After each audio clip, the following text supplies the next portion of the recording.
ஜெய் ஜம்புகுலம். குரு வாழ்க, குருவே துணை. அனைவருக்கும் வணக்கம்.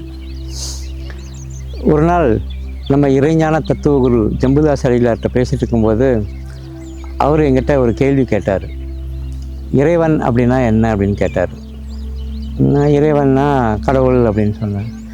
அவர் சிரிச்சுட்டே கடவுள்னால் என்னன்னு கேட்டார். இறைவன் அப்படின்னு மாற்றி மாற்றி சொல்கிறதல்ல, இறைவன் அப்படின்னா என்னன்னு கேட்டார். நான் தெரியலைங்க ஐயா அப்படின்னு சொல்லிட்டேன். நீங்கள் ஒழுங்காக தமிழே படிக்கல போல இருக்குது, அப்படி இல்லைன்னா உங்களுக்கு தமிழ் ஆசிரியர் சரியாக தமிழ் சொல்லித்தரல போல இருக்குது. இறைவன் அப்படின்னா தமிழில் அழகாக சொல்லியிருக்காங்க, நீங்கள் படிச்சுட்டு வாங்கன்னாரு. நானும் ஒரு நாள் ஃபுல்லாக படித்தேன். இறைவனை பற்றி நம்ம என்னென்னலாம் சொல்லியிருக்காங்க அப்படின்னு சொல்லிட்டு சைவ சித்தாந்தத்தில் இருக்கிறது எல்லாத்தையும் படித்து பார்த்தேன்.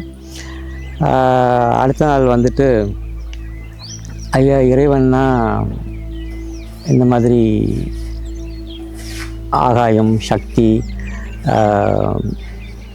அந்த மாதிரிலாம் இருக்குது, எல்லை இல்லாதவன், பரம்பொருள், அப்படியெல்லாம் சொல்லியிருக்காங்க அப்படின்னு சொன்னேன். அதெல்லாம் சரிதான், ஆனால் இறைவன்னா என்ன, இறைனா என்ன அப்படின்னு கேட்டார். வழக்கம் போல் சரண்டர் ஆகிட்டு, ஐயா நீங்களே சொல்லுங்கள் எனக்கு தெரியல அப்படின்னு சொன்னேன். அப்போ அவர் என்கிட்ட ஒரு கேட்டார். ஒரு தண்ணி டேங்க்கு, அந்த தண்ணி டேங்க்கில் வந்து தண்ணி வருது, ஒரு ஊர்லேருந்து இன்னொரு ஊருக்கு வருது, தண்ணி பற்றாக்குறை இருப்போம். அந்த தண்ணி டேங்க்லேருந்து தண்ணி இறஞ்சிட்டே வரும். அதை நம்ம என்ன சொல்கிறோம், தண்ணி இவ்வளோ தண்ணி வீணாகுது, நிறைய இறையுது அப்படின்னு சொல்கிறோம். அப்போ இறைதல் அப்படின்னா என்ன? ஒரு பொருள் அது ஒரு குறிப்பிட்ட வடிவத்துக்குள்ளார இருக்குது, அந்த வடிவத்திலேருந்து வெளியில் வர்றதை இறைதல் அப்படின்னு சொல்கிறோம். ஒரு மூட்டையில் அரிசி இருக்குது, அதுலேருந்து ஒழுகிட்டு வர்றதை வந்து இறைதல் அப்படின்னு சொல்கிறோம்.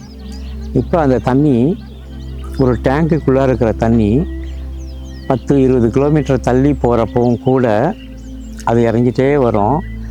ஆனாலும் கூட அங்கே வந்து இன்னொரு டேங்க்கையும் வைப்போம்.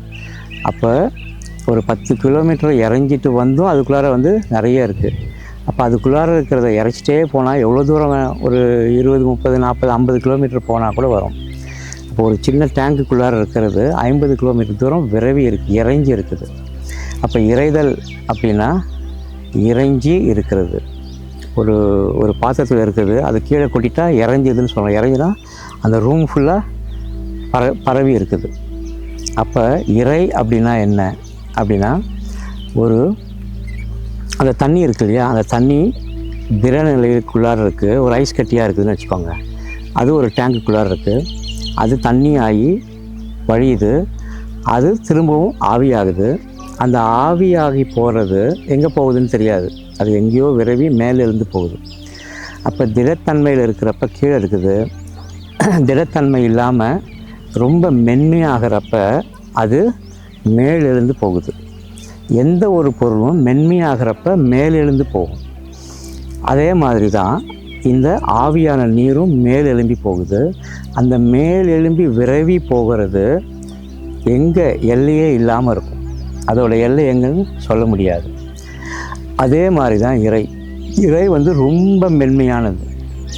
அந்த மென்மையான பொருள் இறைஞ்சி கிடக்குது, அதை தான் இறை அப்படின்னு சொன்னாங்க. அது எல்லை இல்லாதது. நீங்கள் சொல்கிற குணம் எல்லாமே அதுக்கு இருக்கும். அப்போ இறை அப்படின்றது இறைஞ்சி இருக்கிறது. ஃபிசிக்ஸில் அறிவியல் அறிஞர்களும் வந்து அதை தான் சொல்கிறாங்க, எல்லை இல்லாத இறைவன். அந்த இறைவன்றதை அவங்க சொல்லலாம், ஏற்றுக்கலாம். அது கூட அந்த ஒரு கான்ஷியஸ் அப்படின்றது எல்லை இல்லாமல் விரவி இருக்கிறது அப்படின்னு சொல்கிறாங்க. தமிழ் மொழியில் எவ்வளவு எளிமையாக அருமையான ஒரு விஷயத்தை சொல்லியிருக்காங்க. அதனால் நம்ம ஆன்மீகம், நம்மளோட மொழியில் ஆன்மீகம் படிக்கிறப்ப ஆன்மீகமும் எளிது, வாழ்வியலும் எளிது. ஜெய் ஜம்புகுலம். நன்றி, வணக்கம்.